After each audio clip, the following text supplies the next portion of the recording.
બહુ વખતે આપણે મળ્યા. લાઈક 1 year હા થઈ ગયો આઈ ગેસ. હા હા. હા. મને તમે યાદ નથી, સંજાણ યાદ છે. વાહ, સરસ. ચાલો. ઘણી વસ્તુ એવું થાય ઘણી વાર કે મારા ફ્રેન્ડ્સ લોકો નવા ઇન્ટ્રોડ્યુસ થાવ એ લોકો જોડે, તો એ લોકોને સંજાન યાદ નથી રહેતું. એ કે સંજાન બહુ અંજાન છે મારા માટે. મેં કીધું આ નવું લાવ્યા છે.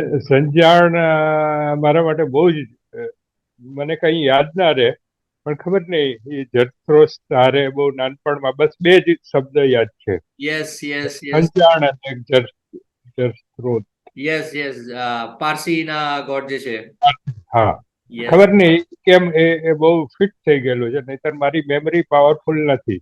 હું બેકમાં કઈ મને યાદ નથી હોતું, પણ સંજાણ એ શબ્દ ખબર નહીં ઉતરી ગયેલો છે. સરસ સરસ. તો તમે આવો મને ક્યારે આય? તમે આવો તમને ક્યારે? મળવાનું બન્યું એ મને બીજો ચમત્કાર લાગ્યો કે એના તરફથી મને કઈક હલો મળ્યું એમ. હા, એ ડિવાઇન છે બધું. ક્યારે કેવું કનેક્શન થઈ જાય છે મને ખબર. તમારું મળવું એ મને ખબર નહીં, એ રેફરન્સમાં લાગ્યો. તમે યાદ નથી, અત્યારે જોયું તો ફરીથી રિમાઇન્ડ થયું. પણ હવે હું તમને સંજાણથી ઓળખીશ. સારું સારું. તમે મારું નામ સંજય તરીકે રાખો, મને એ વધારે સારું લાગશે. ઠીક છે. મને એ નામ કરતા આ બહુ ગમ્યું. હું ફાઉન્ડ છું થોડો મારા પ્લેસ થી. અને ધ રીઝન તમે જે કહો છો ને, એ પણ એક વન ઓફ ધ રીઝન છે કે હું થોડું સ્ટ્રોંગ. રિલિજિયસલી, નોટ રિલિજિયસલી, બટ એ જે ઝરતુસ્ત્રુનું જે છે એમના રિલેટેડ હું બી થોડું વાંચું છું ને, તો I can really connect with બિલકુલ બિલકુલ.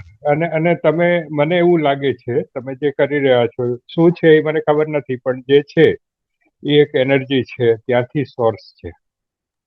ડેફિનેટલી. બિલકુલ ત્યાંથી છે, અને તમે કદાચ રીડ કરશો તમને આગળ જવાબ મળશે શું આ કામ તમે ત્યાં છો. Yes yes. ના પણ તમે આવો અહીંયા, એક વિઝિટ કરો અને થોડું આપણે મતલબ મળીએ. તમે અહીંયાના મતલબ તમને પ્લેસ યાદ રહી ગયું છે, મારા માટે બહુ એ થઈ ગયું. એટલે I really welcome you to visit. બિલકુલ બિલકુલ. હા, મારી ફર્સ્ટ ઇમ્પ્રેશન હું તમને જ્યારે મળ્યો હતો લાસ્ટ યરે, ત્યાર પછી મારી ઇમ્પ્રેશન મારા માઇન્ડમાં, મારા હેડમાં તમારી ઇમ્પ્રેશન એકદમ સેટ થઈ ગઈ છે કે you are institution for me in spiritual contact. And I have many questions, and I don't know, I'm seeking for the answer, but at least I just want to discuss with you. Bus. You know? હા, discuss કરીશ. Yes, yes. Discuss કરીશ. Answer મને ખબર નથી, I question ખબર નથી. દેર અને is હું આન્સર સીક પણ નથી કરતો હવે, એવું થઈ હા ગયું છે. હા હા, અને આન્સર છે પણ નહીં. આન્સર ક્વેશ્ચન એ નથી ને આન્સર બી નથી. Correct correct. So I actually sorry, તમે બોલો. હા હા હા, આપ બોલી શકો, બોલો. હમ. એટલે વેનેવર આઈ હું ત્યારે ક્યારે ક્વેશ્ચન્સમાં ડ્વેલ્વ કરતો રહ્યો, મારા પાસે ઘણા ક્વેશ્ચન્સ ક્યારે મને મળતા રહે એક્સપિરિયન્સીસ થ્રી. તો હું એ ક્વેશ્ચન્સને જ્યારે હું એના અંદર ડીપ જાઉં છું, તો મને એમ થાય છે કે કદાચ હરીનભાઈ પાસે કદાચ આન્સર હશે. At least answer, I don't want answer, but at least હું એમના સાથે ડિસ્કસ કરીશ તો કંઈક કંઈક ઇન્સાઇટ મળશે. So I always remember you in that context. એટલે તમારી ઇમ્પ્રેશન મારા હેડમાં એક એઝ અ ઇન્સ્ટિટ્યુશન છે. અને આજે બી મને એવું જ છે કે મને ક્વેશ્ચન્સ એવા છે કે like what I am thinking in a spiritual context is it really a spirituality or is just a mind playing a game.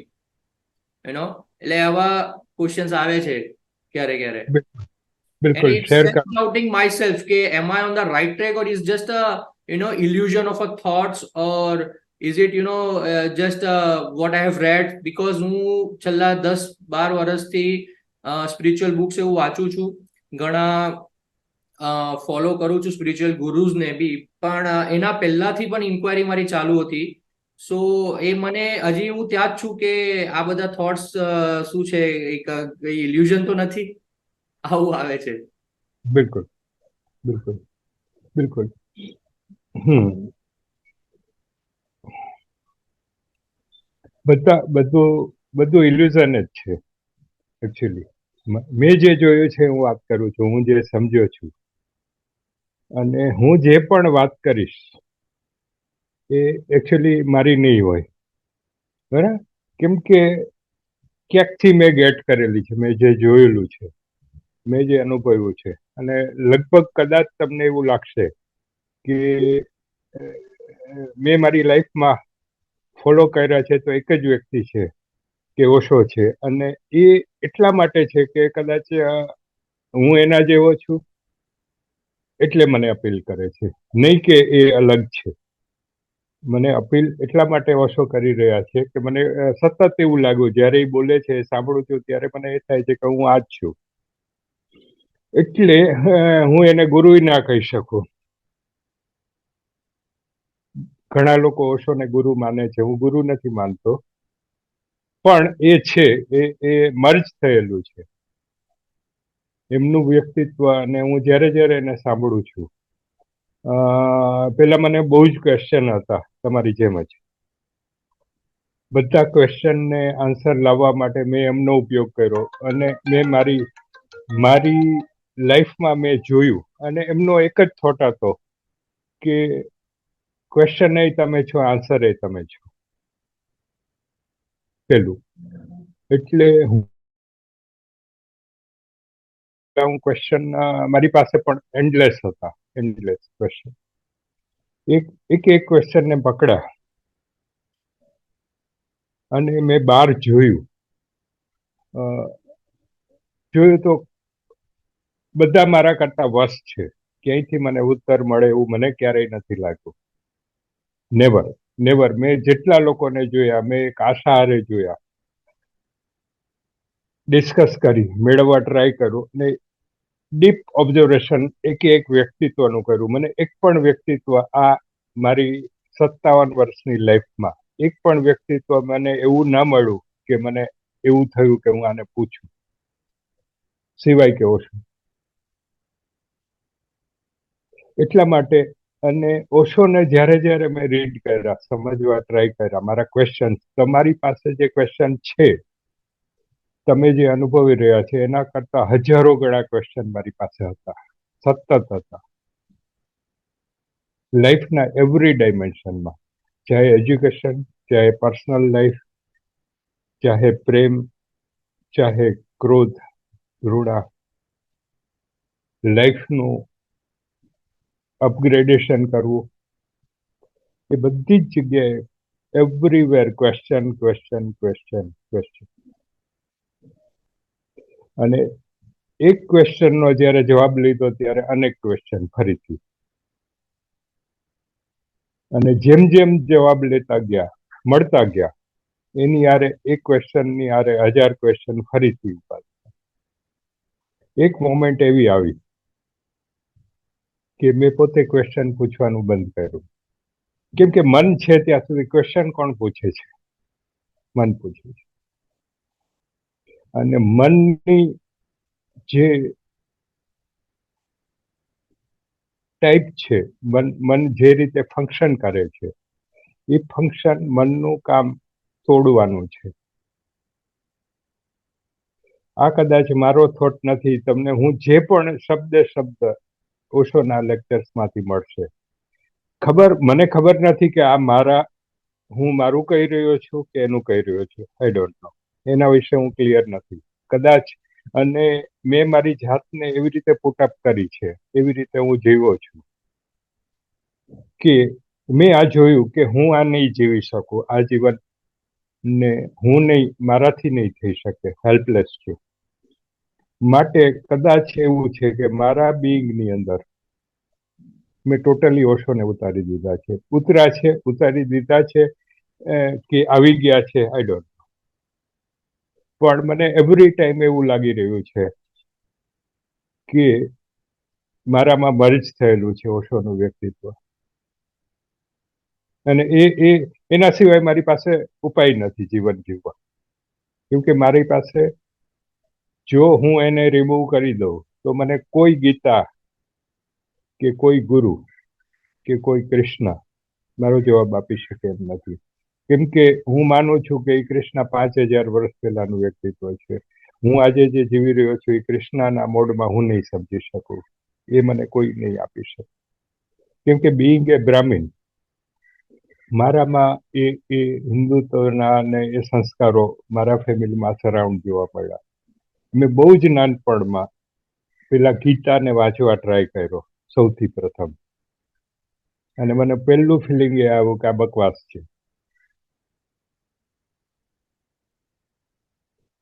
કે આમાંથી મને કોઈ રિલેટ ના થયું, કોઈ એક શબ્દ મને અપીલ ના કર્યો, કેમ કે મારું ગ્રો જે જગ્યાએ થયું છે એ જગ્યાએ આ બધી વસ્તુને બહુ જ અહેમિયત હતી. એ બધી જ અહેમિયતોને લઈને હું એક ઇમ્પ્રેશન થ્રુ મારા ક્વેશ્ચન ત્યાં ફાઇન્ડ કર્યા, અને ત્યાંથી મને બિલકુલ બિલકુલ હું બાઉન્સ થયો. બિલકુલ મને અપીલ ના કર્યા કૃષ્ણ, બિલકુલ નહીં. મને એક એવો કૃષ્ણમાં એવું વ્યક્તિત્વ મારી સામે આવ્યું કે એક બહુ જ સ્વયંવાદી વ્યક્તિ બોલી રહ્યો છે, કે એમ કહી રહ્યો છે કે હું જ છું, અને એ મને બિલકુલ મારા બિંગને બિલકુલ ક્લેશ થયું. કૃષ્ણની ઇમ્પ્રેશન મારી આગળ એકદમ નેગેટિવ આવી કે આ માણસ શું કામ બોલ્યું. એ મારી પહેલી સમજ હતી એના વિશે. અને પછી મેં હિન્દુ રિલિજિયસને ટોટલ છોડી દીધો કે આવા બકવાસ છે, કે આ લોકો શું કહી રહ્યા છે એ ખબર જ નથી. અને ધેન આફ્ટર મને ક્યાંક ઓશોનું કનેક્શન મળ્યું, અને ઓશોનું કૃષ્ણ વિશેનું ઇન્ટરપ્રિટેશન મને સડસડાટ ઉતરી ગયો, અને મને હું ચોંકી ગયો કે આ કૃષ્ણ ગીતામાં આ કહી રહ્યા છે. એટલે મને એ થયું કે મારા માટે મારી જે સિસ્ટમ ડાયજેસ્ટિવ છે એ સિસ્ટમમાં ટ્રુથ એવરીવેર ટ્રુથ છે, કંઈ પણ છે. હવે એ તમારી પચાવવાની ક્ષમતા ના હોય તો તમારા માટે એક અમૃતય ઝેર બની જાય છે, આવું મેં જોયું. કે અને ધેન આફ્ટર જ્યારે ક્વેશ્ચન્સ તમારા ડ્રોપ થાય છે, કેમ કે ઓશોએ એવરી ટાઈમ મેડિટેશનની વાત કરી છે, અને મેં પણ જોયું, ઓશોને સાઈડમાં મૂકીએ તો મેં પણ જોયું કે કોઈ પણ ક્વેશ્ચન ને સોલ્વ કરો એટલે બીજો ક્વેશ્ચન, તરત જ બીજો ક્વેશ્ચન, એને સોલ્વ કરો ત્રીજો, તો એન્ડલેસ પ્રોસેસ છે. એટલે જો તમારે ક્વેશ્ચનથી છૂટવું હોય તો ક્વેશ્ચનથી જ છૂટવું પડે. There is no way. કેમ કે આપણી પાસે એક જ વેપન છે, સતત આપણે મનનું વેપન ઉપયોગ કરીએ છીએ. એ વેપન એવું છે, બે ધારું છે. તમે જ્યારે દુશ્મન ક્વેશ્ચનને મારશો ત્યારે તમે મરશો. અને એનું મેં બધા જ ધર્મોને મેં કોઈ ઓવરવ્યૂ લીધા છે.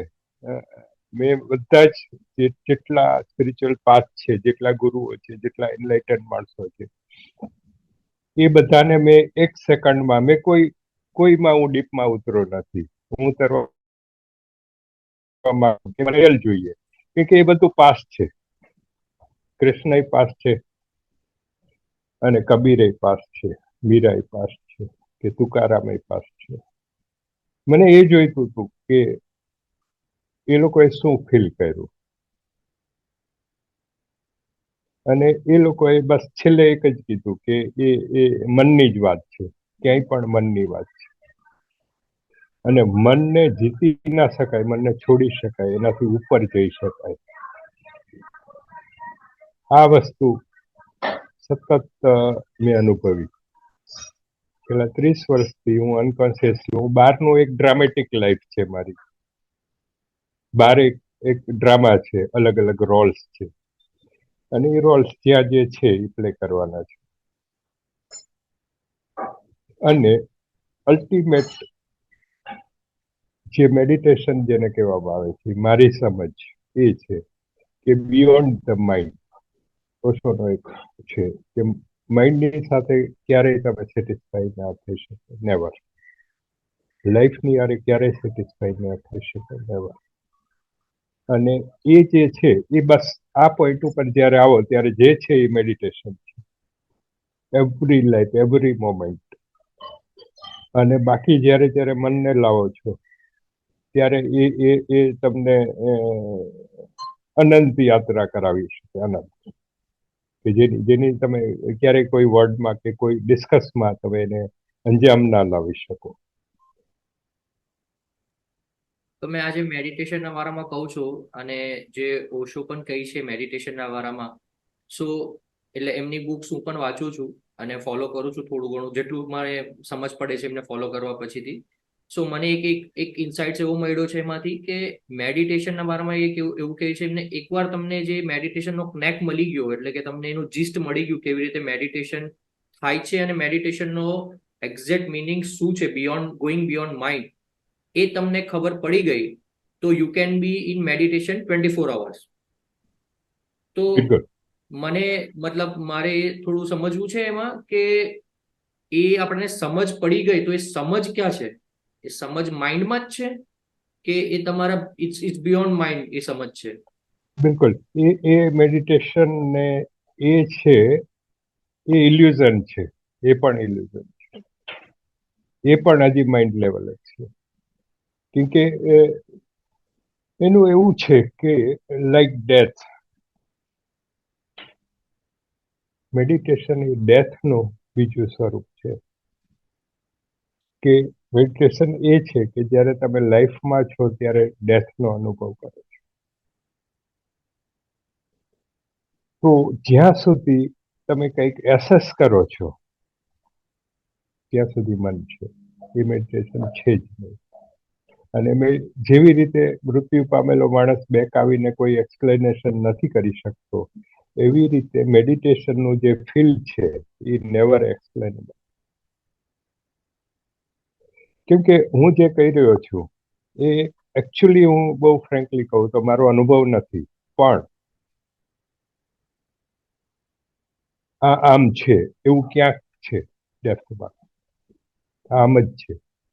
ઘણી બધી વસ્તુઓ એવી હોય છે આપણી લાઈફમાં, આપણા મનમાં, કે જે ખરેખર આપણે રિયલ ફીલ ના કરી હોય, પણ આપણી માટે સોલિડ એનું એક હોય, એ ઇન્ટેક હોય, એ બિયોન્ડ માઇન્ડ.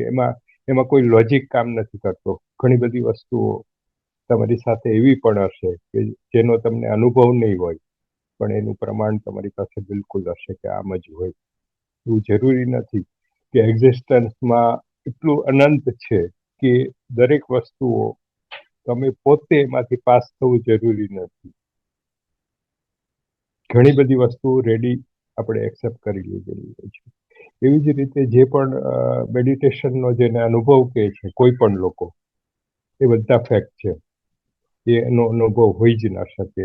મારા એક પરમ મિત્ર છે અમેરિકામાં, એ આર્ટિસ્ટ છે, અને એ પોતે એનો અનુભવ 86 યર ઓલ્ડ, અને બહુ રિનાઉન્ડ એ નામ છે.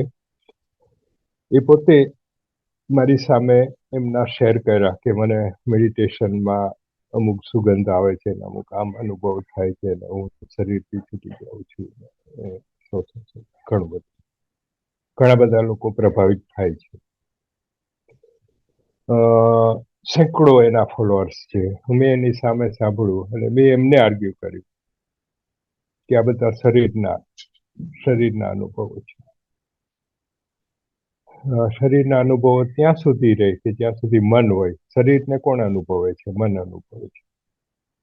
મેડિટેશન એ મને નથી, શરીરે નથી, એ સ્થિતિ છે. એના વિશે કોઈ કોમેન્ટ ક્યારેય થઈ ન શકે એવું હું સ્ટ્રોંગલી માનું છું. લોકોને જે, મને કોઈની યારે કન્સર્ન નથી કોણ શું કહે છે, ઘણા બધા લોકો છે, પણ હું જે વાત કરું છું મારા અનુભવની વાત કરું છું, અધરવાઇઝ નહીં. હું ઓશોની વાત નથી કરતો. ઓશોએ મને જે કીધેલું છે એ મેં અનુભવ કર્યો છે અને મેં આ ઉતાર્યું છે. એટલે નેવર ક્યારેય કોઈ મેડિટેશનની સ્થિતિની તમે ધારણા ના કરી શકો, તમે ક્યારેય કહી ના શકો. અને જસ્ટ એ અનુભવ એના જેવું છે કે તમે કોઈને પ્રેમ કરો છો તો એ તમે એક્સપ્લેન નહીં કરી શકો, નેવર. એ તમારી પ્રેમી કે પ્રેમિકાને નહીં કરી શકો. એ તમારું ઓવન ફિલિંગ છે, એને વર્ડ્સમાં નહીં ઉતારી શકો. તો મેડિટેશન તો એ પરમ વસ્તુ છે. એને કેમ કે મેડિટેશન એ છે કે જે એક્ઝિસ્ટન્સ છે, અનંત વસ્તુઓ છે, એ એક સાથે એક ક્ષણમાં જ્યારે ઘટી જાય ત્યારે તમે એને એક્સપ્લેન ના કરી શકો. દુનિયાની અનેકો વસ્તુઓ છે, અનેકો સબ્જેક્ટ છે, એના ઉપર ભયંકર થીસીસ ને એન્ડલેસ રિસર્ચ થયા છે. એ દુનિયાની તમામ વસ્તુઓ, તમામ એક્ઝિસ્ટન્સ એક મોમેન્ટ ઉપર એક સાથે થઈ જાય એનું નામ મેડિટેશન છે. અને એ અવ્યક્ત છે, એ કોઈની પાસે પહોંચાડી ના શકાય, એને એક્સપ્લોર ના કરી શકાય. જસ્ટ એક અનુભવ છે, અને એ અનુભવની કદાચ ચર્ચા પણ ન હોય. આ ચર્ચા એ છે કે એ હું આટલું મહત્વ માનું છું આપણી વાતનું, કે આ ચર્ચા એ છે કે આ ચર્ચાનું મૂલ્ય નથી. આનું કન્ક્લુઝન એટલું છે કે આનું કોઈ મૂલ્ય નથી. આ મનના લેવલની બકવાસ છે. આપણે જે કરી રહ્યા છીએ એ મનનો ગાર્બેજ છે, અને એ એટલા માટે જરૂરી છે કે એ ગાર્બેજ ન નીકળે ત્યાં સુધી ટ્રુથ ના આવે, ત્યાં સુધી મેડિટેશન ના આવે. એટલે એના માટે આ બિલકુલ જરૂરી છે. આ ગાર્બેજને કાઢવો મારા ને તમારા માટે અત્યારે આપણા બેયનો નીકળી રહ્યો છે. આ એક ગાર્બેજ છે. મારા મનમાં એક જવાબનો ગાર્બેજ છે, તમારા મનમાં ક્વેશ્ચનનો છે. અથવા તો આપણે બે સામસામા ક્વેશ્ચન કરી રહ્યા છીએ. હું તમને આન્સર નથી આપી રહ્યો, મારો પણ ક્યાંક ક્વેશ્ચન છે, અને તમે ક્વેશ્ચન નથી પૂછી રહ્યા, તમારી પાસે આન્સર લઈને તમે આવ્યા છો. તમારી પાસે સર્ટેન આન્સર ઓલરેડી છે, અને મારી પાસે હું આન્સર આપવાના ફોર્મમાં છું, પણ મારી પાસે ક્વેશ્ચન છે. કેમ કે આપણે બે બ્રેઇન ગેમ રમી રહ્યા છીએ. આ એક ગેમ છે, લાઈક ચેસ. તમે એક ચાલ રમી રહ્યા છો, હું એની સામે બીજી ચાલ રમી રહ્યો છું. એન્ડલેસ છે. અહીંયા કોઈ જીતવાનું નથી, કોઈ હારવાનું નથી. બોર્ડ બંધ કરવાનું છે, અને બંધ થઈને પાછા હતા ત્યાં ત્યાં છે. That is the game, that is the ultimate. સરસ, તમે એકદમ બહુ સારી રીતે ચેસના એક્ઝામ્પલથી પુટઅપ કર્યું. એટલે એક આમાં કેવું થાય છે કે એક સેલ્ફ ડાઉટ મને આવે છે કે મને જ્યારે જ્યારે ઓશો કહે છે કે સમજ એક બહુ મોટી વસ્તુ છે, જ્યારે સમજના ઉપર કઈ નથી. તમે એક સમજ તમારા અંદર આવી જશે તો ત્યારે તમે એક લેવલ પર પહોંચી શકો એમ. એટલે એવું કહેવાનું છે એમનું, એવું મારું ઇન્ટરપ્રિટેશન છે સમજવાનું. હવે એ મેં જ્યારે પૂછું છું તમને કે એ સમજ, મેં તમને જે વાત કરી કે માઇન્ડના લેવલ પર એક સમજ બેસી ગઈ છે કે મેડિટેશનનો આવો મતલબ છે અને આ સ્ટેટ છે મેડિટેશનનો, તો એ જ્યારે હું પૂછું છું ત્યારે મને બેક ઓફ ધ હેડ એવું પણ છે સાથે કે આ સવાલ વેલિડ નથી, પૂછવાનો કઈ મિનિંગ નથી, but still you are asking. તો એ જે કોન્ફ્લિક્ટ થાય છે ને અંદર, એ ત્યાં મને એ સમજ નથી પડતી કે આ ઈગો કરે છે કે મતલબ આ શું એક્ઝેક્ટલી, કેમ કોન્ફ્લિક્ટ કેમ થાય છે? જ્યારે તમને સમજ આવી જાય છે તો પછી આ કોન્ફ્લિક્ટ નહીં થવા જોઈએ. હું ક્વેશ્ચન બરાબર કરી રહ્યો છું? મતલબ મેં બિલકુલ બિલકુલ બિલકુલ. જો એકચ્યુઅલી કોઈ ક્વેશ્ચન હોતો નથી ક્યારે. એક ક્વેશ્ચન હોતો, મન એ પોતે ક્વેશ્ચનની હારમાળા છે. કોઈ પણ ક્વેશ્ચન, મન છે ને, મનની પેટર્ન આખું કન્ક્લુઝન હું જે સમજ્યો છું, હું જે રીતે વર્તી રહ્યો છું, હું મારી વાત કરું છું કે મનની પેટર્ન, મેં પેલા પણ કીધું એ રીતે કે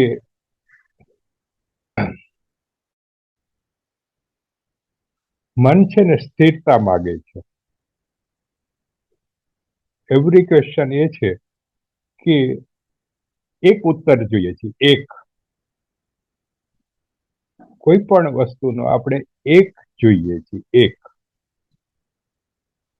કે હું તમને કઈ કહું કે આ એક જ, અને એક જ સત્ય. જ્યારે આપણે જે જગતમાં, જે શરીરનું, મનનું અને જે એક્ઝિસ્ટન્સ વચ્ચે છીએ, ત્યાં અનેક છે હંમેશા. અને મનની પેટર્ન છે કે એ તમને એક ઉપર સ્થિર નહીં કરે. હું તમને કોઈ પણ ક્વેશ્ચન આપીશ, કોઈ પણ આન્સર હશે, એ આન્સરનો મેં પેલા કીધું એ રીતે, એ આન્સરનો તરત બીજો ક્વેશ્ચન હશે.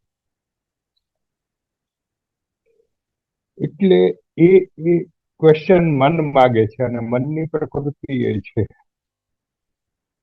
કે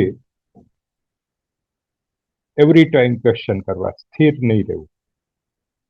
મનનો સ્વભાવ જ ચંચળ છે. તમને એક ક્ષણ એવું લાગશે અત્યારે કે ક્વેશ્ચનનો આન્સર મળી ગયો, તરત જ બીજી આર્ગ્યુમેન્ટ, તર્ક છે આ બધું. અને તર્ક હંમેશા દ્વૈત છે. જગતને દ્વૈત કીધું છે. જ્યારે તમે ઉપનિષદ અને વેદને સમજો ને, ઉપનિષદ અને વેદ એ અલ્ટિમેટ ટ્રુથ છે. આખી ગીતામાં નથી, એ વેદની એક જ લાઈનમાં છે. કોઈ ધર્મમાં નથી. વેદ સર્વ ધર્મનો સાર છે. અને ત્યાં આપણે એવું કહી રહ્યા છીએ કે અત્યારે દિવસ છે, આપણે અજવાળાને ફીલ કરી રહ્યા છીએ. આપણે અજવાળાને જ્યાં જાણી લઈશું અને કન્ક્લુઝન કરીશું, ત્યાં અંધારું થઈ જશે, ત્યાં રાત થઈ જશે. આપણી બધી ચર્ચાનો કોઈ અર્થ નહીં. રાતને સમજીશું ત્યાં સવાર થઈ જશે. એવી રીતે જીવનને સમજીશું ત્યાં મૃત્યુ આવી જશે, અને મૃત્યુને સમજો ત્યાં જીવન આવી જશે. એટલે દ્વૈત જગત છે. કોઈ પણ વસ્તુના બે પાસા, અને એ બે પાસા વચ્ચે મન એવું કહી રહ્યું છે કે એક પાસું મને બતાવો, સ્થિરતા. એ શક્ય જ નથી. એટલે દ્વૈત શબ્દ એ વેદની રૂચામાં છે. સૌથી અગત્યનો, મારા જીવનમાં સૌથી અગત્યનો શબ્દ હોય તો દ્વૈત છે. કે જે દોસ્ત છે એ દુશ્મન બની જાય છે ઘડીક વાર, અને દુશ્મન છે એ દોસ્ત બની જાય છે. પ્રેમ છે ત્યાં ધૃણા છે, અને ધૃણા છે ત્યાં પ્રેમ છે. દિવસ છે ત્યાં રાત છે. એવી રીતે કોઈ પણ ક્વેશ્ચન છે એનો આન્સર છે, આન્સર છે એમાંથી ફરીથી ક્વેશ્ચન છે. એ સતત બદલાતું વસ્તુ છે. એની અંદર જે લયબદ્ધ કેળવા ક્વેશ્ચન છે, એ એમ કહી રહ્યો છે કે મને દિવસ એટલે દિવસ સમજાવો, રાત છે તો રાત સમજાવો. જ્યારે તમે સમજશો ત્યારે દિવસ થઈ જશે, દિવસ સમજો રાત થઈ જશે. એટલે આ બધી વસ્તુનો, આ બધા એકચ્યુઅલી ઇન્ટેલેક્ચ્યુઅલ લોકો માટેના ક્વેશ્ચન્સ છે. અને ઇન્ટેલેક્ચ્યુઅલ લોકો હંમેશા એક જ જગ્યાએથી એક જવાબ માગે છે. આ ગણિત નથી, જીવન ગણિત નથી. આ ગણિતની ભાષા છે, આ ક્વેશ્ચન અને આન્સર. અને ગણિતની ભાષા એક જ છે કે 1+1 2, જ્યારે જીવનની ભાષા 1+1 3 4 5 એન્ડલેસ 0, બધું થઈ શકે. એટલે એ જે ક્વેશ્ચન્સ છે એનો મતલબ આ રીતે થાય. એટલે ક્વેશ્ચન પૂછવો એ જરૂરી છે, અને એ થાકવું જરૂરી છે. જેવી રીતે હું પોતે થાક્યો છું. મેં આવા ક્વેશ્ચન અનેક ગણા પૂછ્યા, અને થાકીને ક્વેશ્ચન પૂછવાનું બંધ કર્યું. અને ત્યાં બંધ કરો એટલે જે છે એ છે, જે છે એ છે. એ પણ વેદની રૂચા છે. અસ્તુ જે કે છે આ છે, બસ. એ પણ વેદનું વાક્ય છે. જેવી રીતે દ્વૈત એ વેદનું વાક્ય છે, એવી રીતે આ છે, ધીસ ઇઝ, ધીસ ઇઝ. બસ આટલું કન્ક્લુઝન છે મારી લાઈફમાં. મેં આજે જોયું 57 વર્ષમાં મેં અનેક પ્રશ્નો પૂછ્યા, અનેક જવાબ જોઈએ, અનેક લોકોને મળ્યો. એમાંથી મને આટલું જ મળ્યું કે આ છે, અત્યારે આ છે. અને અત્યારે આને જોશો તો તે આવશે ત્યારે તેને જોઈ શકશો.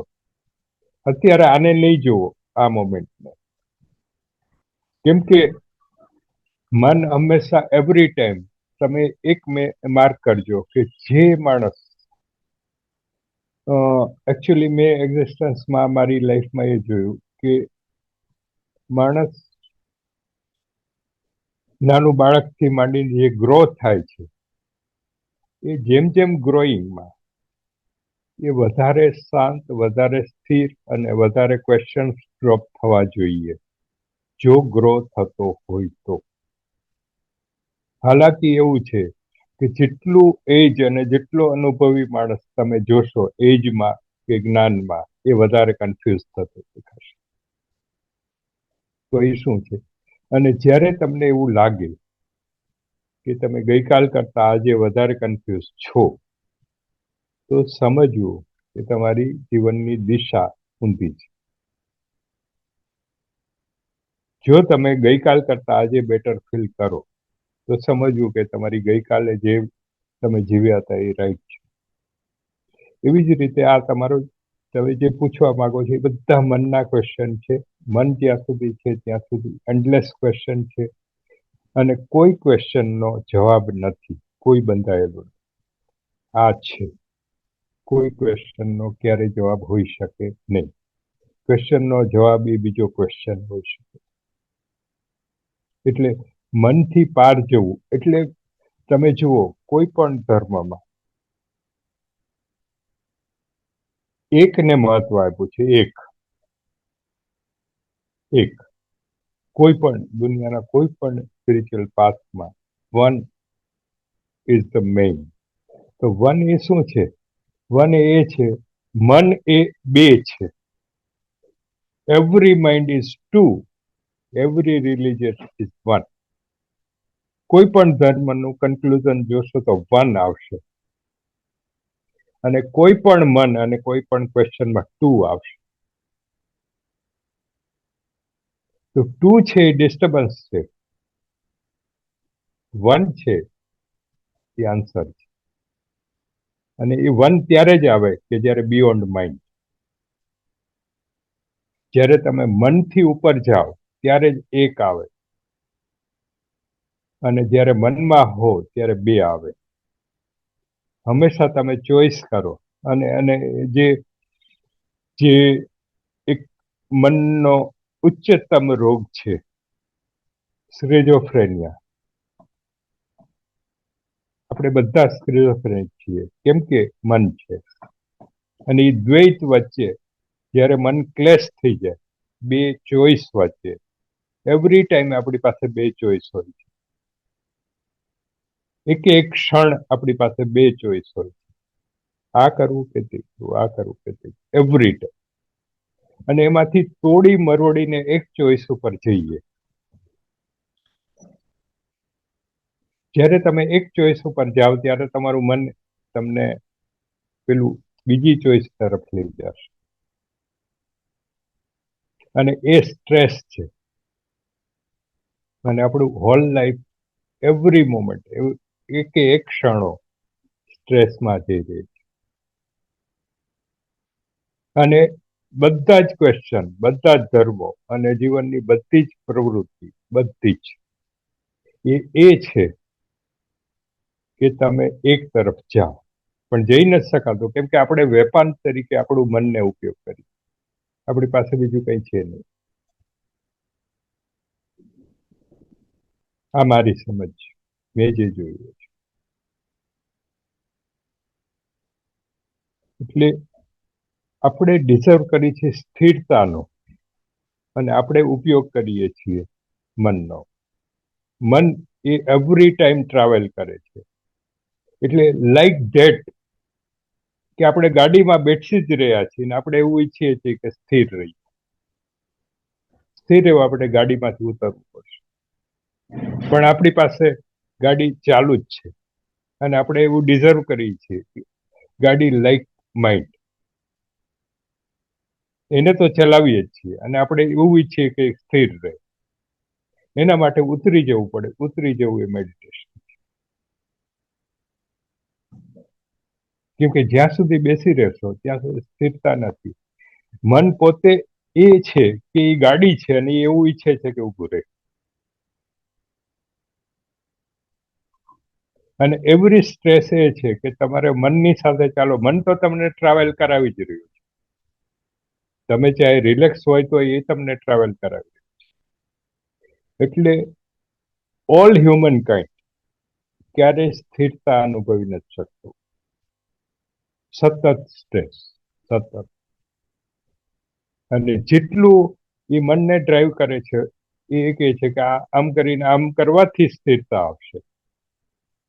કોઈને કોઈ સ્થળ, કોઈને કોઈ વ્યક્તિ, કોઈને કોઈ ધર્મ, કોઈને પ્રેમ, કોઈને પૈસા, એ એવરી ટાઈમ એને એમ થાય છે કે આ જગ્યા શું કામ કરે છે, શું કામ, પ્રયત્ન શું છે, કર્મ શું છે. એ છે કે હું આમ કરીશ તો સ્થિરતા, એમ કરીને ત્યાં ઉભો રહે ત્યાં નથી. ફરીથી મને એમ કે છે હજી આગળ, અહીંયા સ્થિરતા, ત્યાં પહોંચે નથી, ત્યાં પહોંચે નથી. તમારા ક્વેશ્ચનનો તમને તમને વ્યક્તિગત વાત કરું તો તમારી લાઈફમાં પાસમાં જઈને જુઓ કેટલી બધી વસ્તુઓ હશે એ તમે શું કામ કરી સ્થિરતા માટે તમે ત્યાં કરીને શું મળ્યું નથી ફરીથી બીજો એટેમ્પ કર્યો તમે ગ્રો થાવ છો હું મારો અનુભવ કહું કે મને એમ થાય કે આ એસએસસીમાં મારા માટે બહુ અઘરું હતું એમ થાય કે આ ના હોય ને તો મજા આવે જેમ તેમ કરીને એસએસસી પાસ થયા મારી પછી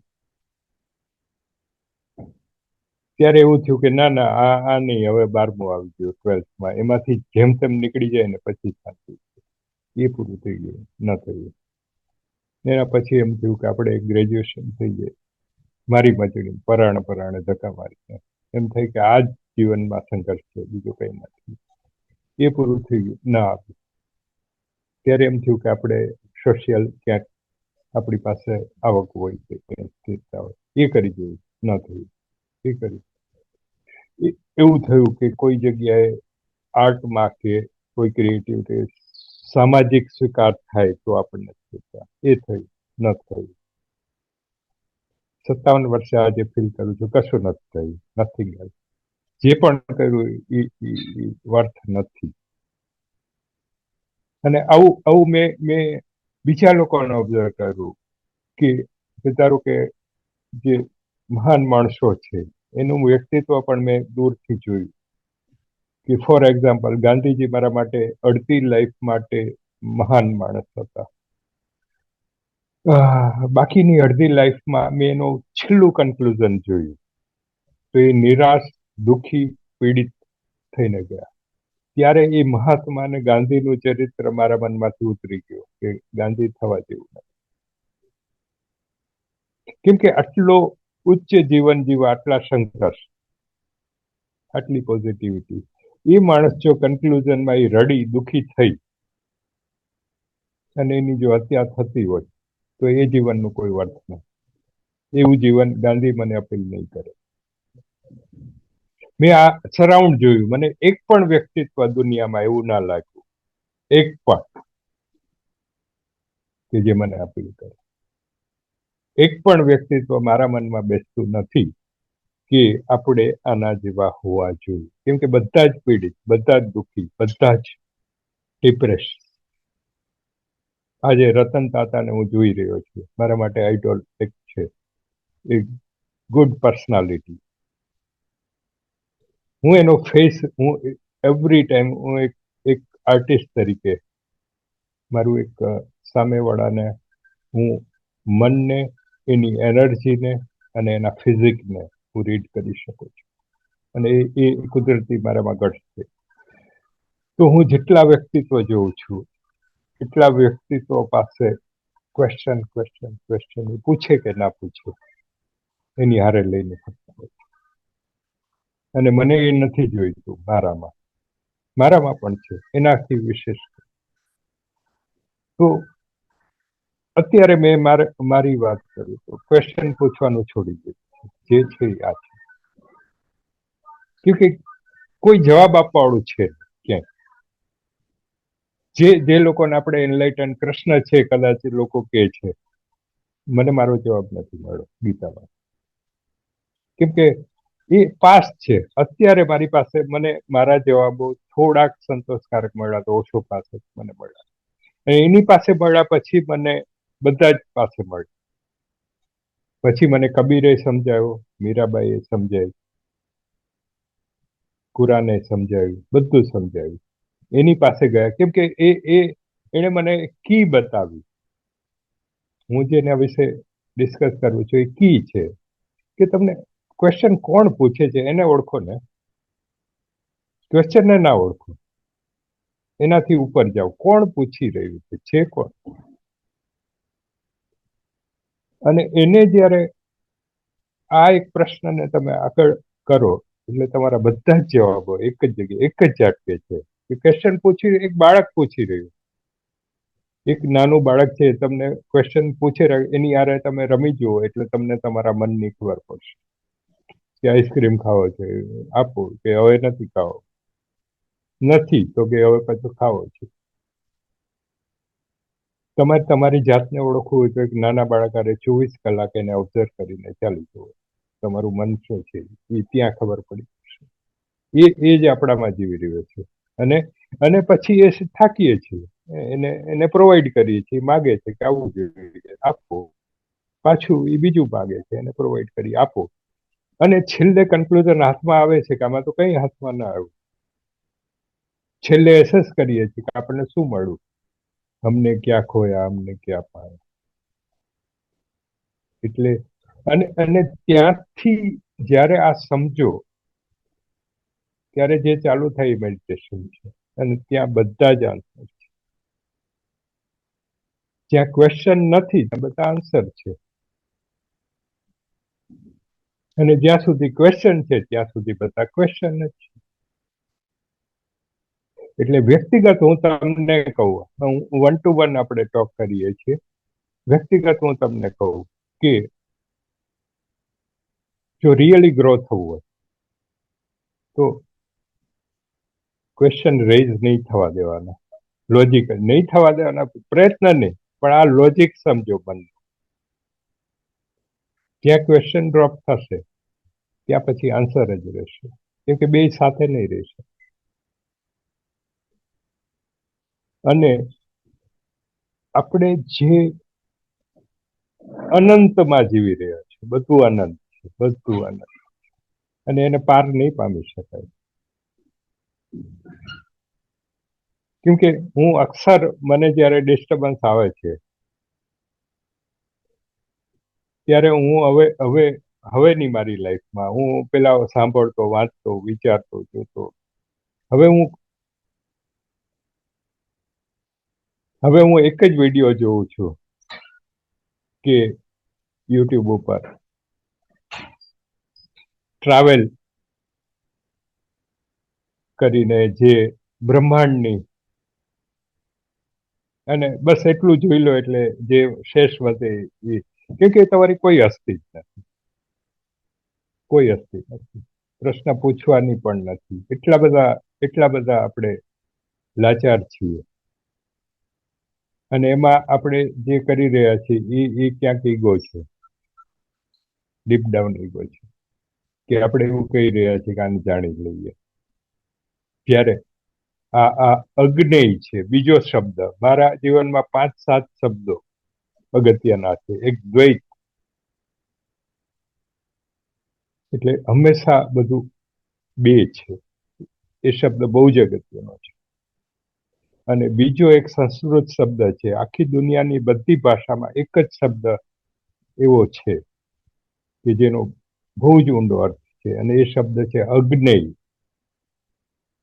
અગ્નેયનો અર્થ છે કે જે ન જાણી શકાય એવું. અને આપણે જે જગ્યાએ ઊભા છીએ એ ન જાણી શકાય એવી જગતમાં ઊભા છીએ, અને આપણે પ્રયત્ન એ કરીએ છીએ કે જાણવું. અને એ પ્રયત્ન કરો ત્યારે તમને સ્ટ્રેસમાં જ લઈ જાય, હંમેશા સ્ટ્રેસમાં લઈ જાય. કેમ કે જે અશક્ય છે એ કામ કરવા નીકળ્યા, એ તમને શું આપે? એવા યોદ્ધા હારે આપણે લડવાની વાત કરીએ છીએ કે જે જગ્યાએ હાર નિશ્ચિત છે. એવા જીવનમાં જીવી રહ્યા છીએ કે જ્યાં મૃત્યુ નિશ્ચિત છે.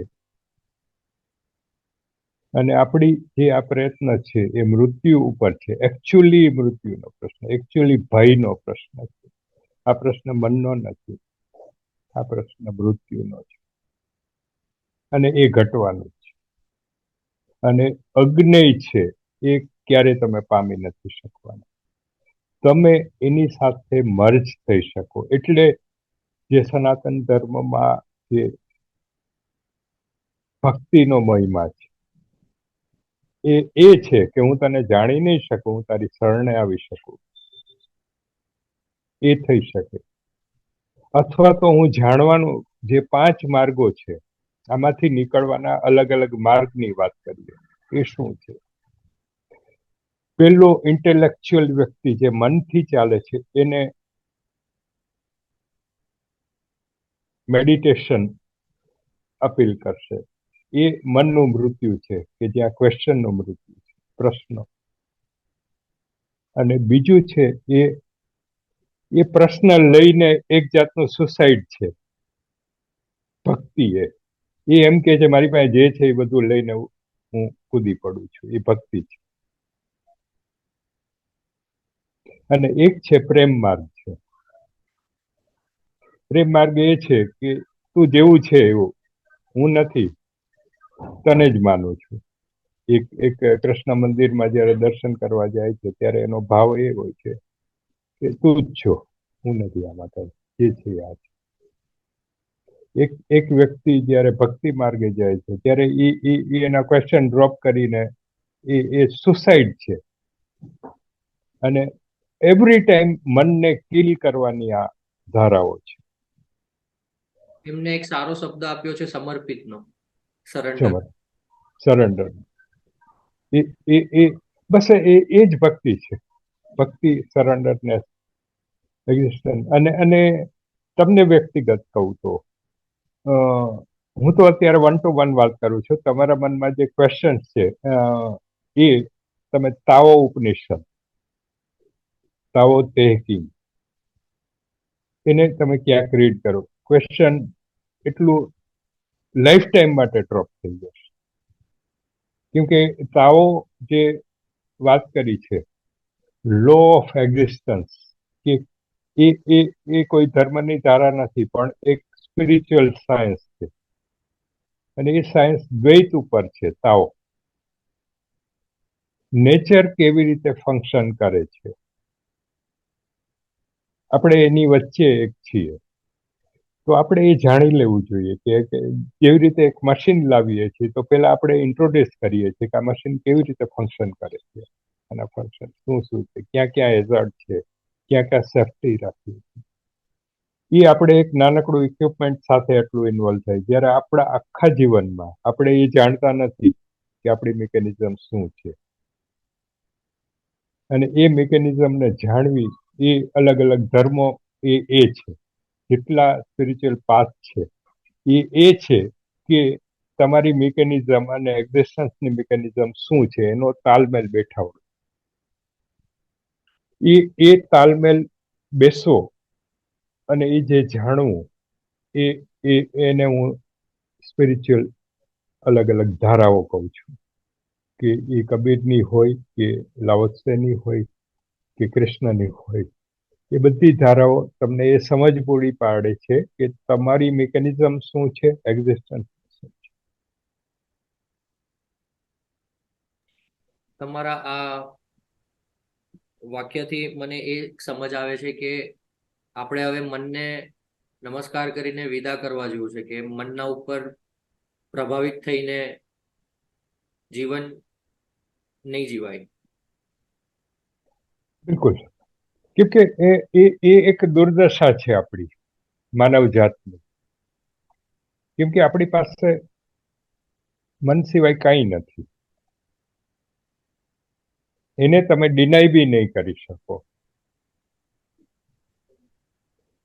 ક્વેશ્ચન હવે ચાલુ થાય છે કે આપણે એક મનને જોઈએ કેવી રીતે, કે મન સારો છે કે મન ડેમેજ કરે છે કે ક્રિએટ કરે છે, મતલબ એ સારી વસ્તુ છે કે આપણાને પરેશાન કરે એવી વસ્તુ છે મન.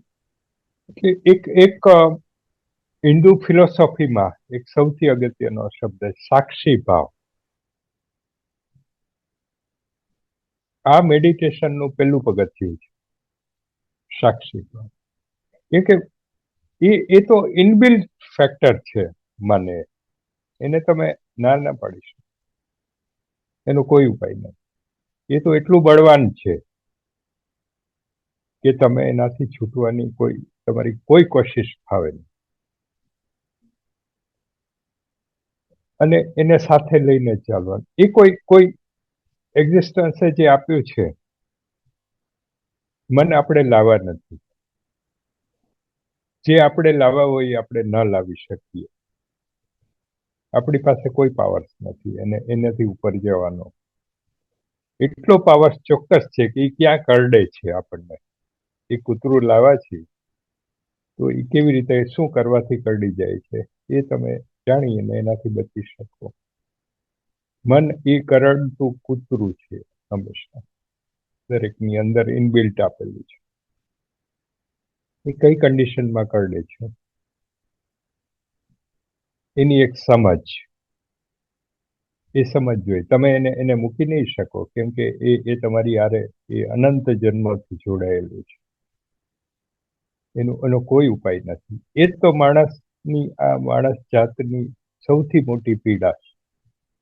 દરેક પીડી. તો એ પીડાથી ત્યારે જ ઉપર ઉઠી શકાય કે જ્યારે તમે સમજો, અન્ડરસ્ટેન્ડ. માઇન્ડની પેટર્ન એક મિકેનિઝમ છે. માઇન્ડ એક મિકેનિઝમ છે. એ મિકેનિઝમને જ્યાં સુધી ન સમજો, એ સમજવાની મિકેનિઝમ અત્યારે આપણે ચર્ચા કરી રહ્યા છીએ, મિકેનિઝમ સમજવાની. પછી એ જ્યારે અન્ડરસ્ટેન્ડ થશે કે આ લેવલે આ ફંક્શન કરે છે. એટલે હિન્દુ ધર્મમાં સાક્ષી ભાવ એ બહુ જ અગત્યનો છે. Do like drama. આપણે ઇન્વોલ્વ થઈ જાય છે દરેક ક્ષણમાં કે હું કરી રહ્યો છું, અને દરેક એક્શન. મેં હમણાં તાઓની જે વાત કરી, તાઓમાં એ સમજ્યું છે કે એવરી એક્શન રિએક્શન આપે, એવરી એક્શન. અને તમારી લાઈફનું ફંડામેન્ટલ એ છે કે તમે એક્શન વગર જીવી જ ના શકો. એક્શન લેસ એ ડેથ છે. ડેથનો તો સ્વીકાર છે જ નહીં આપણી પાસે. આપણે એ નહીં સ્વીકારી શકીએ કોઈ પણ. તો હંમેશા એક્શન લઈએ છીએ. જેવું એક્શન લીધું એ ભેગું રિએક્શન. તો આવો આના ઉપરની વાત છે કે તમે અહીંયા એક્ઝિસ્ટન્સમાં કંઈ પણ કર્યું એટલે એના રિએક્શન ચાલુ થઈ જશે. તમને એ ખબર નથી કે આના શું રિએક્શન આવે, એ ખબર નથી. આપણે એક્શન લઈ લઈએ છીએ તો એ એક્શનના રિબાઉન્ડ થશે એવરી. તો એ એક્શન અને રિએક્શનના કાં તમે સમજ, કાં અન્ડરસ્ટેન્ડિંગ છે, અને કાં સાક્ષી ભાવ છે. સાક્ષી ભાવ એ વસ્તુ છે કે તમે એવરી ટાઈમ તમે કંઈ પણ એક્શન કરી રહ્યા છો, પણ તમારો એક પાર્ટ છે એને જે સમજવાનો છે કે મનથી ઉપર છે. અત્યારે આપણે પૂછી રહ્યા છીએ, તમને ખબર છે, મને ખબર છે કે આપણે જે ચર્ચા કરી રહ્યા છીએ એના ઉપર એક તત્વ કંઈક છે કે એ ઓબ્ઝર્વ કરી રહ્યું છે, એ અલિપ્ત છે આનાથી. આ જે ચર્ચા છે મનની છે, પણ એના ઉપરાંત તમે ને હું અત્યારે એક ફીલ કરી રહ્યા છીએ કંઈક છે કે જે આના ઉપર ચાલી રહ્યું. એ છે સાક્ષી. અને દરેક ધર્મનો ઈશારો ત્યાં છે કે એને ફાઇન્ડ કરો. એ સ્થિર છે, એને કશો ફેર નથી પડતો કે આ કન્ક્લુઝન આવ્યું કે ના આવ્યું. એની પાસે કન્ક્લુઝન છે જ. તમને, મને અને પૂરા માનવ જાતને ખબર છે, બધાને ખબર છે. તમે જાણો છો, એવું નથી હું કંઈક જાણું છું તમે નથી જાણતા કે પેલો જાણે છે. બધા જ જાણે, બધા જ જાણે, બધા જ જાણે છે કે મૃત્યુ છે. પણ આપણી એવરી મોમેન્ટ આપણે એને ભૂલાવવા માટે જ કરીએ છીએ. આપણે આખું જૂઠ જીવન જીવી રહ્યા છીએ, બિલકુલ જૂઠ. અને એ જે સ્ટ્રેસ અનુભવી રહ્યા છીએ ને, એ જૂઠનો સ્ટ્રેસ છે. સત્ય છે, સામે છે, એને ઇગ્નોર કરીએ. અને આપણી લાઈફની ટોટલ એનર્જી એ ડેથને ઇગ્નોર કરવામાં જ લગાવી. હાલાકી એ પરમ સત્ય છે. એટલે આપણે એની સામે લડી રહ્યા છીએ કે જે કદી જીતવાનું નથી. એટલે જીવનના જેટલા પ્રયત્નો અને જેટલી આગળ વધવાનું એ તમને થકવી નાખે. કેમ કે જે વસ્તુની રિયાલિટી છે એનો સ્વીકાર જ નથી, ક્યારેય સ્વીકાર નથી. તો એ જે દ્વૈતનું સમજવાનું, અને આનો 2-3 ઉપાય મને ખબર નથી, હું જસ્ટ એક્સપ્લેન કરું છું. એક્ઝેક્ટલી હું નથી જાણતો, પણ આટલું ચોક્કસથી દેખાય છે કે એક તમારામાંથી નીકળીને એક ડ્રામેટિક જીવો, જે થઈ રહ્યું છે એનો સ્વીકાર. બીજું કન્ક્લુઝન કે ક્વેશ્ચન પૂછવાનું બંધ કરો, કેમ કે એટલું જાણી લો કે ક્વેશ્ચનનો આન્સર જ નથી, કોઈની પાસે નથી, અનંત ક્વેશ્ચન જ છે. બીજો સ્વીકાર. અને ત્રીજો સ્વીકાર કે આ જે પણ દેખાય છે એ સતત પરિવર્તનશીલ છે. આની અંદર સ્થિરતાની અપેક્ષા ના રાખો. અહીંયા સ્થિર નથી, સ્થિર હોઈ શકે નહીં. અને જે સ્થિરતા માગી રહ્યું છે એક ક્રેઝી વસ્તુ માગી રહી છે. માઇન્ડ ક્રેઝી છે, ગાંડપણ છે. એટલે જીવન એક ગાંડપણ છે, ટોટલ મેડનેસ. મેડનેસના ટાઈપ અલગ અલગ છે. અમુક સ્વીકારેલી મેડનેસ છે, એ લોકો સ્વીકારે છે એટલે એને એપ્રિશિએટ થાય છે અને એને આપણે એપ્રિશિએટ કરીએ છીએ. પણ એવરી ગાંડપણ છે. એ અંબાણી હોય તો એ ગાંડપણ છે, હું હોય તો એ ગાંડપણ છે, અને કોઈ ગિરનારમાં સાધુ થઈને જતો રહ્યો એ પણ ગાંડપણ છે. એના સિવાય કાંઈ છે નહીં. જેને ઇન્ટેલેક્ચ્યુઅલ કે લોજિક કહીએ છીએ એ બધા જ ગાંડપણ છે. બધા જ એક ગાંડપણ નીચે એનું જીવન વ્યતીત કરે. કેમ કે આપણી અને સ્થિતિ એ છે કે એના સિવાય ઉપાય નથી. બધાએ નિશ્ચિત ગાંડપણ પકડી અને જીવન વ્યતીત કરી રહ્યા છે. કેમ કે સત્ય ક્રૂર છે, અસત્ય થોડું સાંત્વના આપે છે. એટલે અસત્ય આપણને વધારે ખેંચે છે. અને તમારું ગાંડપણ હું સ્વીકારું છું, મારું તમે સ્વીકારો. આપણે એપ્રિશિએટ કરી છે કે ના, યુ આર રાઈટ. અને આપણે કેમ કે ત્રીજું કોઈ છે નહીં એપ્રિશિએટ કરવા વાળું. એટલે આપણે એકબીજાને આખું સામાજિક વ્યવસ્થા એકબીજાના ગાંડપણને સ્વીકૃતિ આપી અને પોષી રહ્યા છે. હાલાકી બંને જાણે છે. આજે હું તમારા વખાણ કરું, તમે મારા કરો, મને ખબર છે હું કોણ છું, તમને ખબર તમે કોણ છો. પણ હું તમને એપ્રિશિએટ કરીશ, નમસ્કાર કરીશ, તમે મને કરશો. જાણીએ છીએ બંને, કંઈ છે નહીં. There is nothing. કોઈ એપ્રિશિએટ કરવા જેવું કંઈ છે નહીં. કંઈ મેળવું નથી ને એ જે મળ્યું છે એનું કોઈ મૂલ્ય નથી, એમાં કોઈ ધાર નથી, એમાં કોઈ તાકાત નથી. આપણે જે પણ મેળવ્યું છે એની અંદર કોઈ ધાર નથી, કોઈ તાકાત નથી, કોઈ સ્ટ્રેન્થ નથી. પડી જવાનું, કાગળના મહેલ જેવું છે. એક જોખું ઉડી જવાનું બધું છે. પણ રહેવાનું છે, એ મહેલમાં જ રહેવાનું. તો એ વચ્ચે કેવી રીતે આ સમય પસાર કરવો અને અર્ક શું છે, કન્ટેન્ટ શું છે, એના તરફ જવું. એટલે દરેક પ્રવૃત્તિ, જીવનની દરેક પ્રવૃત્તિની પાછળનો સ્થિરતા આશય છે. અને હાલાકી સ્થિરતા ક્યાંય છે નહીં, શક્ય જ નથી. આખું બ્રહ્માંડ, મેં તમને કીધું ને, સ્પેસ ટ્રાવેલ, એ બતાવે છે કે અહીંયા એક પણ અણુ સ્થિર નથી. અને આપણે વાત સ્થિરતાની કરીએ છીએ. મોટા મોટા યુનિવર્સ હલી રહ્યા છે. આપણે જે જગ્યાએ છીએ એ જગ્યાએ સતત કિલોમીટરના પેલા ઉપર હલી રહ્યો છે. અને આમ વાત કરીએ છીએ સ્થિરતા, એ શક્ય નથી.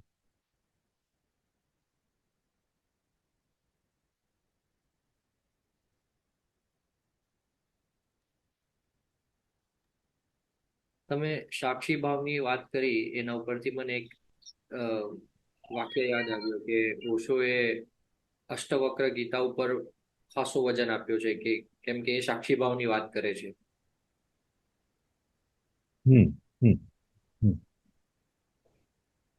બસ એ સાક્ષી ભાવ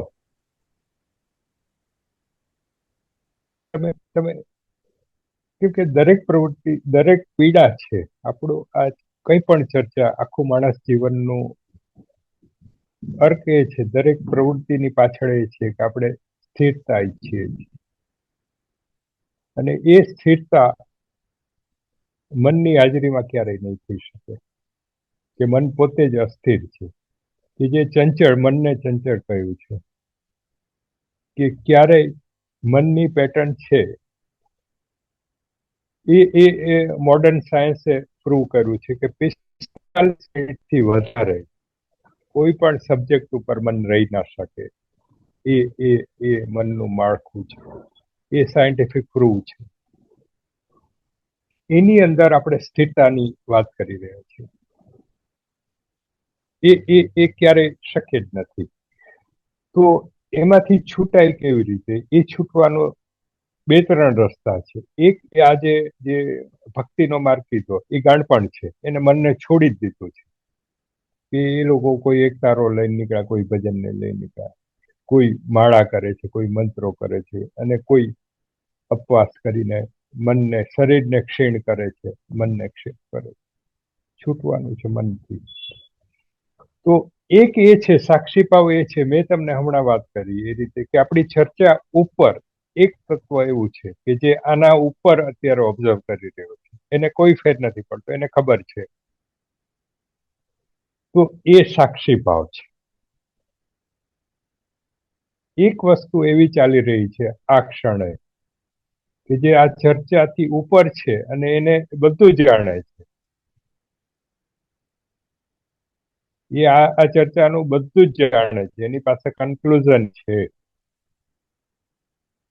તમે એને ઓબ્ઝર્વ કરો, એને ફીલ કરો. એક વસ્તુ અત્યારે એવી ચાલી રહી છે આના ઉપર કે એને ખબર છે કે જસ્ટ ટાઈમ પાસ છે. એ જાણે છે, આનો કોઈ અર્થ નથી. એ જાણે છે, એ શાશ્વત છે, અને એ સાક્ષી છે. એ જ સાક્ષી છે કે જે આ વસ્તુને કન્ક્લુઝન કરીને બેઠું છે ઓલરેડી. અને તમે એ જગ્યાએ જઈ અને આ એક સાધનાને બહુ મહત્વ આપ્યું છે.